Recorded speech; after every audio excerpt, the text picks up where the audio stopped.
Hi, this is Tim of the 1916 Company. Welcome and thanks for logging on. If you love this watch, email me.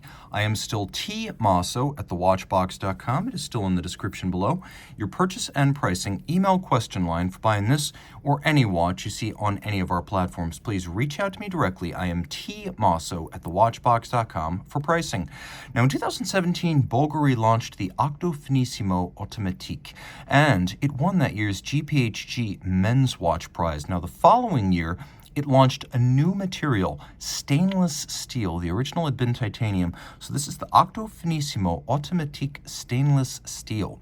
It is still very finissimo. The watch is 40 millimeters in diameter, only 5.2 millimeters thick as I measure it, and 46 millimeters from lug tip to lug tip. It is still incredibly light. Here on a wonderful strap to match the case and the dial's black accents, there's a wonderful sort of complementary contrast between black on the dial and black on the strap. This is something you don't get with the bracelets, which always match the tone and texture of the case. On the wrist, you could see it's almost like a second skin, fitting so low that it's actually lower than my wrist hair. Because this one is on a strap, it's very compact, and you can see over the top the lugs are nowhere near the edge of my wrist, even though this over-the-top shot almost always exaggerates the width of the watch across the wrist. The telling angle is here down the barrel, where you can really see just how far inboard the lugs are on each side. So I think you could wear this watch easily on a wrist of 14 centimeters circumference, maybe even 13 and a half if your wrist is flat across the top. The strap is broad, and you can see it's a custom piece made for this case because not only does it fit in between the lugs, but it fits the idiosyncratic profile of the case flank. It's fully closed, the case flank, so there's no detail between strap and case that allows you to catch daylight, and you can see it is completely seamless on both sides. These are designed to read all of a piece as though it were on a bracelet. Now it tapers down. You can see this is large rectangular scale alligator leather. We've got a folded edge, a monotone stitch, no crimping, no gouging, outstanding condition, Bulgari factory strap, and calfskin on the bottom. We have a steel buckle that is just like the case. You can see it's got a media blast texture to it, and the reason all of this looks so much brighter than stainless steel normally does is because it's flashed in a succession of gold, palladium, and finally rhodium, which gives it the appearance of being much, much whiter than steel normally would be. There's a very thin sheen of precious metal on top of this steel. Now, Bulgari says, and I'm just going to press the I believe button here, that there are 100 plus, even 110 facets.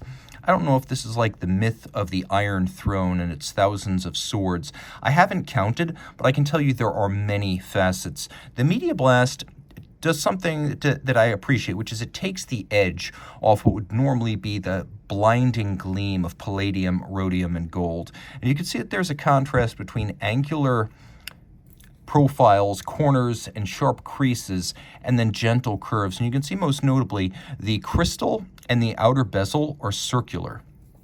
The dial features the same color, texture, and tones. And then we have bi-Arabic numerals, a couple of simple stick indices, small seconds. The hands are gloss black and faceted down their center. They're also skeletonized. And you can see that the inner bezel, the innermost bezel, actually has a rounded polygonal form, much like a royal oak, but that is an echo of the octagonal form externally. Now, of course, Bulgari's Octo grew out of Gerald Genta's Octo, as Bulgari took possession of Genta and Daniel Roth back in 2000, and then in subsequent years, Bulgari was sold to LVMH, and ultimately Genta was subsumed under Bulgari. Genta came back as a brand in its own right starting in 2019, but Bulgari has retained the Octo as its own form. Now we have a double knurled push-down crown with a little cabochon of faceted and polished black ceramic. You can see that the media blasted texture is really more pronounced in profile here. There are different gradients of texturing with the Media Blast. Now, it's 3 ATMs water resistant, which is actually pretty impressive because a lot of watches this thin have 1 ATM or none.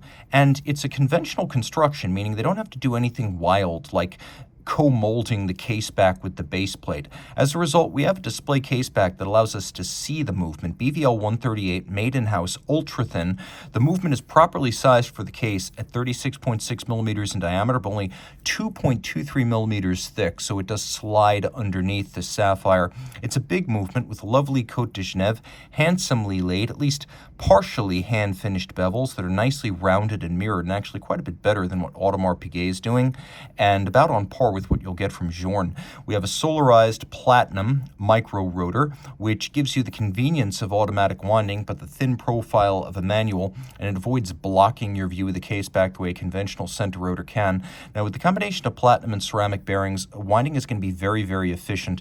And impressively, though this is a relatively thin movement, a very thin movement, it has 60 hours of power reserve. It's got a 3 hertz beat rate, pivots on 36 joules, and you can see that it has a full balance bridge that is anchored on both sides. This better helps to brace the balance against shock, but it also helps to stiffen up the total construction. Now you can see this is a previous style bridge. Things did change later on. This is the original style case back bridge. The movement's architecture changed a bit in subsequent years.